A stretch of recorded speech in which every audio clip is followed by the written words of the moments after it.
শুভ সকাল বন্ধুরা, কে কেমন আছেন? আশা করি ভালো আছেন। আমি প্রতিদিনের মতনই সকালবেলা উঠে গাছগুলো দেখি আর গাছের গোড়ায় পানি দিচ্ছি, কারণ 2-3 দিন ধরে কোনো হয় নাই, বৃষ্টি হয় নাই। তাই গাছের গোড়াতে পানি দিচ্ছি আর দেখছি গাছগুলো কীভাবে বেড়ে উঠছে। এই দেখেন বন্ধুরা, চারিদিকে গাছ আগাছা ভরে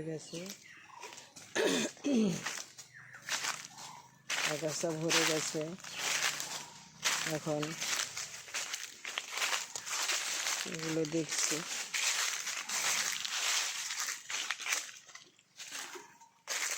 বাগানের ভিতরে ঘুরে ঘুরে দেখছি যে কি কি সমস্যা।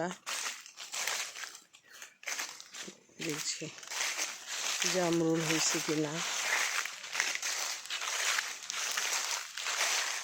জামরুল হয় নাই, ফুল ধরেছে কিন্তু হয় নাই। দেখেন বন্ধুরা, কি পরিমাণ পাতা পড়ে আছে।